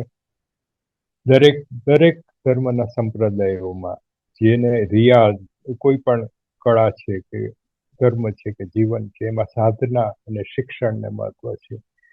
તો આ એક સાધવી પડે એવી વાત છે કે એક તમારે તબલા શીખવા હોય તો રિયાઝ વર્ષો સુધી કરવો પડે. એક નાનકડી કળા માટે કે નાનકડું સાયન્સ કે ભાષા શીખવા માટે તો આ જીવનનું વિજ્ઞાન છે. તો એ જીવનના વિજ્ઞાનમાં જે સાક્ષીની જે વાત કરે છે એ પેલા જ્યાં સુધી તમને, અને આ ચર્ચાનું મહત્વ એ જ છે કે જ્યારે તમને આ અન્ડરસ્ટેન્ડ થાય કે આના ઉપર કંઈક છે મનથી, એ ક્લિયર કરવા માટે આ જરૂરી છે, બહુ જ એસેન્શિયલ છે. ક્યારેક ગ્રો થવા માટે આ ચર્ચાઓ મનના લેવલની. તો એ ચર્ચાઓ કર્યા પછી એ તત્વ ઓપન થાય છે કે સાક્ષી જેવું કંઈક છે, થર્ડ. અને એ છે એ પેલા મન હા પાડે, અને પછી એનો રિયાઝ. એક તબલા વાદક વર્ષોની સાધના પછી એક તબલા પણ વગાડી શકે, ત્યારે આ જીવનનું વિજ્ઞાન છે. એ સાક્ષીની સાધના જરૂરી છે, સતત અવેરનેસ. એક શબ્દ છે અવેરનેસ, ધ્યાન. એ અવેરનેસ ને કેળવવી પડે, અને એ કેળવતા પહેલા મનને શુદ્ધ કરવું પડે. મનને શુદ્ધ કરતા પહેલા જે મનના બેઝિક ક્વેશ્ચન્સ છે એ ક્લિયર કરવા પડે. અને તમે જે રીતે, હું તમારી વ્યક્તિગત વાત કરું કે તમારી પાસે ક્વેશ્ચન્સ ચાલી રહ્યા છે, એક સમય એવો આવશે કે તમને પોતાને રિયલાઇઝ થઈ જશે કે ક્વેશ્ચનનો કોઈ અર્થ નથી. અને એ કરશો ત્યારે ઓટોમેટિક સાક્ષી ભાવ આવી જશે, કેમ કે ક્વેશ્ચન જરૂરી છે. તમે ભલે પીએચડી કરવું હોય પણ બીજું ધોરણ ભણવું જરૂરી છે, એ વગર પીએચડી ન થઈ શકે. એવી રીતે ક્વેશ્ચન જરૂરી છે, બહુ જ અગત્યના. ત્યાંથી જ યાત્રા ચાલુ થશે. એટલે ક્વેશ્ચન બહુ જ મહત્વપૂર્ણ છે. ક્વેશ્ચન ન પૂછે એનો મતલબ એ છે કે ક્વેશ્ચન બે જ લોકો ના પૂછી, એક પરમ જ્ઞાની નહીં પૂછે ક્વેશ્ચન કે એને ખબર છે. અને એક પરમ જડ છે એ નહીં પૂછે. ક્યારે કોઈ ગાય કે બિલાડી પ્રશ્ન નહીં પૂછે, કેમ કે એમાં કંઈ છે જ નહીં, એ જડ છે. જ્યારે ક્વેશ્ચન કોઈ પૂછી રહ્યું છે, કોઈને પીડી રહ્યું છે, ત્યારે એનામાં જીવન છે. અને જે પૂછી રહ્યું છે એ ઉપર જવા તરફ ગતિ કરી રહ્યું છે. અને એની એક પ્રોસેસ છે. પીએચડી થવા માટે બીજા ધોરણમાં પાટી પેનમાં લખવું જરૂરી છે. અને આ ચર્ચાનું અતિ મહત્વની પણ છે. અને મેં હમણાં કીધું એ રીતે, મેં અડધો કલાક પહેલા એક વાક્ય એવું આવ્યું કે આનો કોઈ અર્થ નથી, અને હમણાં હું કહી રહ્યો છું કે આ બહુ મહત્વપૂર્ણ છે. અને ત્રીજો શબ્દ મેં કહ્યો કે દ્વૈત, એ આ દ્વૈત છે. આપણે અડધો કલાકની ચર્ચામાં આ જ સબ્જેક્ટને એકદમ ડિનાય કર્યો અને એકદમ એક્સેપ્ટ કર્યો. તમે બેયમાં ના નહીં પાડી શકો લોજિકલી. ચર્ચાનો કોઈ અર્થ નથી એ પણ એટલું જ સત્ય છે, અને આ ચર્ચા અતિ જરૂરી છે એ પણ એટલું જ સત્ય છે. અને એટલે દ્વૈત શબ્દ હવે તમને સમજાશે કે દ્વૈત શું. આ દ્વૈત છે. હવે આની અંદર તમારું મન, આપણી ચર્ચામાં તમે સિંગલ માઇન્ડેડ વિચારો તો તમે કઈ તરફ જશો? એ કઈ તરફ નહીં જઈ શકો. તમે એવું નહીં કહી શકો કે આ ફેક હતું, આપણી ચર્ચાનો કોઈ મહત્વ નથી, એવું પણ નથી. અને આ ચર્ચા બહુ મહત્વવાન છે, એવું પણ નથી. તો શું છે? બસ એ સાક્ષી છે. એ સાક્ષી છે. અને એ સતત ને સતત રિયાઝ નહીં, કેમ કે સાક્ષી તો એટલું સૂક્ષ્મ છે કે એ અલોપ થઈ જશો થોડી વાર. એને વારંવાર જગાડવું પડે, અને એની સાધના છે. અને એ સાધના એટલા માટે છે કે મન પ્રશ્ન ના પૂછે. ત્યારે જ ના પૂછે કે જ્યારે એ હોવાનું, એના જેવું છે. એક બાળક છે, એને લાવો એટલે પ્રશ્ન પૂછશે. એ બાળક ન હોય ત્યારે જ પ્રશ્ન નહીં થાય. અને એ બાળક ન ક્યારે હોય? એ સાક્ષી હોય ત્યારે ના હોય, મેડિટેશન ત્યારે ના હોય, અને ભક્તિ હોય ત્યારે ના હોય. આમાં એક તમે જે શબ્દ કીધો દ્વૈતનો, સો દ્વૈતનો એક બીજો ઓપોઝિટ શબ્દ એવો છે કે અદ્વૈત, એટલે કે એક જ છે. દ્વૈત બે છે. સો દ્વૈતમાં જેવું આપણે ક્યાંક સાક્ષીના ભાવના રસ્તા પર જે ચાલવું છે આપણે, તો તેના ઘણા માર્ગ છે. તેમાં એક ભક્તિ પણ માર્ગ છે. સો ભક્તિમાં ઘણા ભક્ત એટલા બધા ખોવાઈ જાય છે કે એમને એવું લાગે છે કે હવે હું મારા ભગવાન માટે, જે કોઈ જેમને માનતા હશે એમના માટે હું સમર્પિત થઈ ગયો છું. ત્યારે એમને જોઈ છે કે અહીંયા દ્વૈત નથી, એક જ છે. એ પણ એક માર્ગ છે. તો મને એ છે કે ત્યારે એમને સાક્ષી ભાવ એવું કઈ અનુભૂતિ નથી થતી. એમને એવું થાય છે કે આ જ છે મારું પરમાત્મા, પ્રીતમ, બધું આ જ છે, અને અહીંયા એ જ છે, હું છું જ નહીં. ત્યારે એમનો મેં નીકળી જાય છે. તો ઘણીવાર એ પણ એક રસ્તો સારો છે કે કેવો છે, કે મતલબ ઇગ્નોરન્સ કહી શકીએ આપણે, કેમ કે અત્યારે આપણે જે વાત કરી રહ્યા છે સાક્ષી ભાવની વાત કરી રહ્યા છે, જ્ઞાનની વાત કરી રહ્યા છે. એક અનુભૂતિ છે, અનુભૂતિનું પણ એક જ્ઞાન છે, સાક્ષી ભાવની અનુભૂતિનું એક જ્ઞાન છે. તો ત્યાં એ જ્ઞાન નથી, પણ એમ એમ એકદમ એમને માની લીધું છે બધું, કે આ જ છે, મને બીજું કઈ નથી સમજ પડતી. તો એ પણ એક માર્ગ છે, એના ઉપર પણ ચાલી શકાય. ત્યાંથી પણ તમને કઈ અલગ અનુભૂતિ મળી શકે. લાઈક ધેટ એવું છે કે એક વ્યક્તિ વેજીટેરિયન છે, નોન વેજીટેરિયન છે, બસ બે સર્વાઈવ કરે છે. એ એની પેટર્ન છે, એ ઇનબિલ્ટ પેટર્ન છે. મેં તમને કીધું એ રીતે કે દુનિયામાં મેં જોયા છે બે ટાઈપના વ્યક્તિઓ ચાલી રહ્યા છે. એક હાર્ટ સેન્ટર અને એક બ્રેઇન સેન્ટર. ઇન્ટેલેક્ચ્યુઅલ લોકો છે એ મનથી ચાલે છે, અને અમુક લોકો ભાવુક છે, હૃદયથી ચાલે છે. બે રીતના જીવન જીવી શકાય છે. તમે જોયા હશે કે અમુક સર્ટેન લોકો હૃદયથી ચાલે છે. દરેક વસ્તુનો આન્સર એ હૃદયથી આપે છે, ફિલિંગ્સથી આપે છે. અને અમુક લોકો લોજિકથી આપે છે. તો જે લોજિક વાળા માણસો છે કે જે મનથી ચાલે છે એ લોકો માટે સાક્ષી ભાવ તરફ જઈ શકે એવું મારું માનવું છે. મારી પાસે કન્ક્લુઝન નથી, આ વસ્તુ બહુ સૂક્ષ્મ છે, પણ અને જે લોકો ભાવુક છે, હૃદયના સેન્ટર ઉપર જે જીવન જીવી રહ્યા છે, એ લોકોને એ રસ્તો સરળ લાગશે. એ સમર્પણ કરશે, એ ભાવથી જશે, એ પ્રેમથી જશે. એ જે બુદ્ધિશાળી માણસ પ્રેમ નહીં કરી શકે, પ્રેમ કરવાની ક્ષમતા એ લોકો ભાવુક લોકોની છે. એ લોકો સમર્પણ માર્ગ એક છે, અલ્ટિમેટ કીધું એમ પ્રમાણે ડેથ, મનનું મૃત્યુ, એ ધ્યાન છે.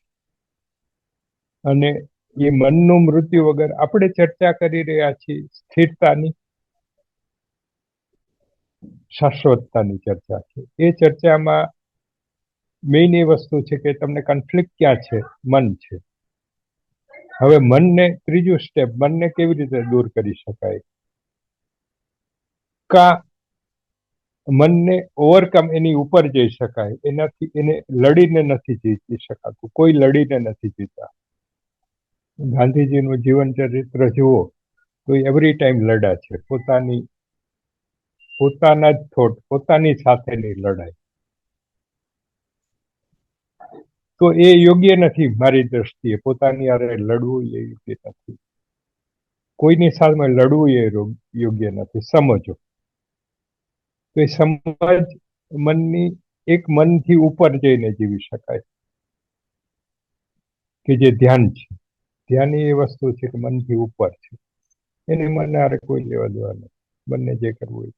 જ્યારે તમે એ રસ્તો છે. અને બીજો સમર્પણનો, ભક્તિનો, કે જે ભક્તિમાં શું છે કે તમે એક લઈ અને કોઈ પણ આર્ટ શું છે, આર્ટ કે ભક્તિ કે કંઈ પણ એ છે કે એક ક્ષણ એવી આવે કે જ્યારે મન વિલુપ્ત થઈ જાય, ત્યારે તમે સ્થિરતા અનુભવો. મનની એક ક્ષણ આવે કે જ્યારે તમે સ્થિરતા અનુભવો. એવી જ રીતે ધ્યાનમાં છે કે ધ્યાન એ છે કે મનથી ઉપર જઈ, મનથી ઉપર જાઓ, ક્વેશ્ચન ડ્રોપ થઈ જાય. આપણને પરેશાન કોણ કરે છે? ક્વેશ્ચન્સ, મન. તો એ ક્વેશ્ચનનો આન્સર નથી ક્યાંય બહાર. તમે ગમે એટલું ફાઇન્ડ કરો, આટલી બધી જ્ઞાનની લાઇબ્રેરીઓ ટન બંધ ભર્યું છે, પણ કોઈ તમને રાહત નહીં આપી શકે. કેમ? કેમ કે મન બીજો ક્વેશ્ચન પૂછશે. તમે એક જગ્યાએ ઓશોનો એક ક્વેશ્ચન જાણશો તો બીજો ક્વેશ્ચન આવશે, એનું ગીતામાં અલગ કીધું હશે. અને લોકો મેં આ જોયા છે કે એ કમ્પેર કરે છે કે ગીતામાં કૃષ્ણે આ કીધું, કુરાનમાં આ કીધું છે, ને મીરાએ આ કીધું છે, તો શ્રેષ્ઠ કયું? તો સ્વધર્મ શ્રેષ્ઠ. કૃષ્ણએ ગીતામાં કીધું, તારો પોતાનો ધર્મ તું જાણ. એ શું? એ આ વસ્તુ છે કે તમે મનથી ચાલો છો કે તમે હૃદયથી ચાલો છો. ગીતામાં કૃષ્ણ ભગવાનનું જે સ્વધર્મ ઉપર વાત કરી. સ્વધર્મ એટલે શું? દરેકની પેટર્ન છે. મને ને તમને આ ચર્ચા અપીલ કરશે, પણ સર્ટેન લોકો એવા હશે કે જે લોકો આ ચર્ચા સાંભળી પણ નહીં શકે, સમજી પણ નહીં શકે, અપીલ પણ નહીં કરે. એને તમે એક એક એક ચિત્ર કે એક ભજન કે એક સંગીત સંભળાવશો, તનલીન થઈ જશે. કેમ કે એનો ધર્મ અલગ છે, એની પેટર્ન અલગ છે, એનું મિકેનિઝમ અલગ છે. એટલે દુનિયાના અમુક સંપ્રદાયમાં અમુક પ્રકારના લોકો લોજિકથી ચાલવાવાળા છે, અમુક લોકો ભાવથી ચાલવાવાળા છે. એ એ એ બંગાળી બાઉલ સંપ્રદાયના લોકો જે ભક્તિમાં બહુ જ આગળ છે, એ લોકો પાસે કોઈ શબ્દ નથી, ફક્ત સંગીત, ફક્ત સંગીત. એના થકી એ લોકોએ કર્યું છે. જ્યારે આખો કરીને આ સંત હતો, એને એ સાહિત્યનો માણસ હતો, એને સાહિત્ય થકી એ પહોંચ્યો. મીરા હતી, એ ભાવથી પ્રેમ કરી નાખે છે. તુકારામ હતા, એ લોકો પ્રેમ કરી. એટલે અલ્ટિમેટ મનથી છૂટવાની આ રીતો છે. આમનો જે આ બધી વસ્તુનો જે એક સાર આપણે જો સમજીએ થોડું શોર્ટમાં, તો એ છે કે સાક્ષીને કઈ નડતું નથી, સાક્ષીને કશું ફરક પડતું નથી, તો પછી આ જીવન એક રમત બની જાય છે. બિલકુલ. બધા જેટલા એનલાઇટન અને જેટલા પ્રબુદ્ધ માણસો છે એને જીવનને એક નાટક તરીકે જોયું છે. એવરી ટાઈમ તમે ઘણી બધી જગ્યાએ સાંભળવું હશે કે લાઈક ડ્રામા, આ ડ્રામા છે. અને ડ્રામા એટલા માટે છે કે ડ્રામા કેને કહેવાય કે એ પડદો પડી જાય કશું જ નથી. એવી રીતે લાઈફ છે એ એક ડ્રામા જ છે, પડદો પડી જાય, ડેથથી પડદો છે, કશું જ નથી. તો આને આ સિરિયસનેસથી લેવું એ એક બુદ્ધિમત્તા અને મૂર્ખામી છે. આને ગંભીર ચર્ચા કરવી એ એક મૂર્ખતા છે, કેમ કે ડ્રામા જ છે. આમાં જે દેખાય છે, જેમાં તમે ખુશ થાવ છો, જેમાં તમે પીડાવ છો, જેમાં તમે અલગ અલગ ભાવો અનુભવો છો, એ પડદો પડી જવાનો છે. તો એવી રીતે આ બધું સરાઉન્ડ ચાલી રહ્યું છે, એ પડદો પડી જવાનો છે. તો એ પડદા વચ્ચે જે છે એ પડદા વચ્ચે તમે સ્થિર રહી શકો, તમે એ દુઃખને તમે બહાર રહીને જોઈ શકો કે આ નાટક છે, તું જોઈ રહ્યો છો, તું દુઃખી થાજ, એ સાક્ષી. તમે એક થિયેટરમાં બેઠા છો, એક સેડ સીનમાં તમે દુઃખી થઈ રહ્યા છો, ત્યારે તમને એક તત્વ તમને ખબર છે કે તમે નાટક જોઈ રહ્યા છો પણ તમે દુઃખી થઈ રહ્યા છો. તો ત્યારે જે થિયેટરમાં તમારો જે ભાવ છે એ ભાવ સતત જીવનમાં રહે, એનું નામ સાક્ષી. આખું વિશ્વ એક રંગમંચ છે. પેલું એક ઇન્ડોર, આપણે સમજ માટે વાત કરીએ છીએ કે ઇન્ડોર એક થિયેટરમાં તમે એક સેડ સીનમાં તમે પોતે દુઃખી થઈ રહ્યા છો, ત્યારે તમને પોતાને એટલી ક્ષણે ખબર છે કે તમે થિયેટરમાં છો પણ તમે દુઃખી થઈ રહ્યા છો. પણ ત્યારે એક સમજ છે, એ જે સમજ છે એ જે વર્લ્ડ લાઈફમાં આવે એનું નામ સાક્ષી.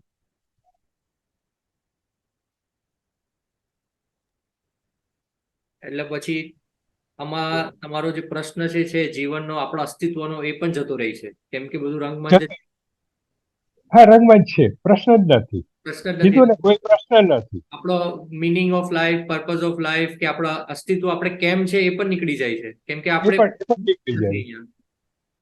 કેમ કે અલ્ટિમેટ હું મારી લાઈફ વિશે કહું કે મારા પ્રશ્નો ક્યારે ડ્રોપ થયા. હવે હું તમને કહું ક્યારે ડ્રોપ થયા. મારા પોતાના ક્વેશ્ચન, મેં પેલા કીધું કે હજારો ક્વેશ્ચન હતા. મને એક વખતે ક્યાંથી જાણ્યું મને ખબર નથી, પણ એટલી ખબર છે કે આપણું જન્મ, મને ખબર નથી ક્યારે, ક્યાં, કેવી રીતે મારો જન્મ, મારું મૃત્યુ ક્યારે, ક્યાં ને કેવી રીતે ખબર નથી. હું ગમે એટલા પ્રયત્ન કરી, મને ખબર પડવાની નથી. તો આ વચ્ચેના સ્પેલમાં શું મને ખબર પડે? બ્લા બ્લા બ્લા, ના ખબર. અને આપણે એવી ખબર પડવાની વાત કરી રહ્યા છીએ કે ના થાય, અશક્ય નથી, અશક્ય નથી, શક્ય જ નથી. આ નેક્સ્ટ ટુ ઇમ્પોસિબલ. આપણે એને સર્ટેન ફ્રેમમાં લેવા માટે આપણે વાત કરીએ કે આમ કરીને આમ આવી જાય, આનો ક્વેશ્ચન હોય, કોઈ જગ્યાએથી જોઈ મળી જાય, કોઈ વ્યક્તિ થ્રુ મળી જાય, એ શક્ય જ નથી. ઇવન તમને ગીતાને મહાન પુસ્તક કહ્યું છે, એ વાંચવા વાળા સેંકડો જીવનો દુનિયામાં પડ્યા છે, એની પાછળ જીવન લગાડી દીધું છે. એને પણ તમે મળો તો એની પાસે પ્રશ્ન છે. જો કૃષ્ણ, ગીતા સર્વોચ્ચ જ્ઞાનની ભંડાર ગણાય છે, લોકો એમ કે છે, પણ તમે એને નજીક જઈને ઓબ્ઝર્વ કરજો એવા વ્યક્તિઓને કે જે લોકો ઉતારી છે, જે લોકો કંઈક છે, એની પાછળ તમને ક્વેશ્ચન ક્વેશ્ચન ક્વેશ્ચન જોવા જ મળશે, અનંતતા રહેશે.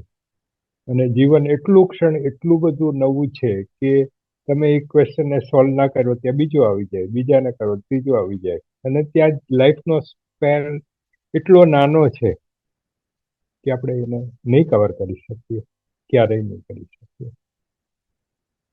એટલે કન્ક્લુઝન એ છે કે પ્રશ્નોથી ઉપર જવું, બસ. એક જ યાત્રા હોઈ શકે કે પ્રશ્ન ન પૂછવા એટલે એને સપ્રેસ કરવાની વાત નથી, એને સમજવાની કે પ્રશ્ન જ છે, આનો જવાબ છે જ નહીં. ત્યારે એવી ખબર પડે, ત્યારે સાક્ષી કે મેડિટેશનની જરૂરિયાત જ નથી રહેતી. મેડિટેશન એ પણ ફાઇન્ડિંગ છે, સાક્ષી એ પણ ફાઇન્ડિંગ છે, પણ જ્યારે તમારી પાસે કન્ક્લુઝન જ છે કે અહીંયા જવાબ જ નથી, છે જ નહીં, પ્રશ્ન જ છે, અને જવાબ નથી મળવાનો, પણ એ નથી મળવાનું ત્યારે સાબિત થાય કે જ્યારે મેળવવા પ્રયત્ન કરો. પ્રયત્ન કર્યા વગર આપણને ખબર નહીં પડે ત્યાં સુધી મન એવું કહેશે કે તે પ્રયત્ન નથી કર્યો, મળશે. એ જ મન કહે છે. જે મન પ્રશ્ન કરે છે એ જ મન કહે છે કે તું પ્રયત્ન કર, જવાબ પડશે. એ દ્વૈત છે. જે મન ક્વેશ્ચન કરે છે એ જ મન કહે છે કે જવાબ છે, ગોત, તું ગોતતો નથી માટે નથી મળતું. અને હાલાકી ગોતીને એ થકવી નાખે છે, પણ એ જે જ્યારે કોન્શિયસનેસ આની અંદર ભળે ત્યારે એ જવાબ આપે છે કે આનો નથી, આનો જવાબ નથી, ત્યારે એ યાત્રા પૂરી થાય છે.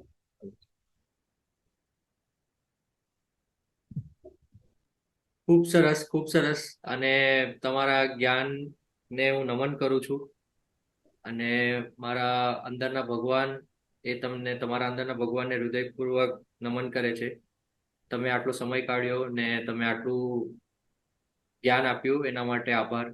Thank you. આપણે પાછા મળીશું, ચોક્કસ. ચર્ચા કરીશું. હવે સવાલ પૂછવાના માટે નહીં ચર્ચા કરશું, ખાલી સવાલ ઉપર ચર્ચા કરશું, અને સવાલો જાણવા માટે નહીં, ખાલી ચર્ચા કરવા માટે ચર્ચા કરશું હવે. ખાલી ચર્ચા, અને એ ચર્ચા જરૂરી છે કે એ ચર્ચા ના કરાય એના માટે ચર્ચા કરવી જરૂરી છે. સાચી કે વાત, આવી ચર્ચા ના હોઈ શકે એવી ચર્ચા કરવા માટે ચર્ચા કરવી અતિ જરૂરી સાચી વાત છે, સાચી વાત છે. છે. Thank you Harishbhai, thank you.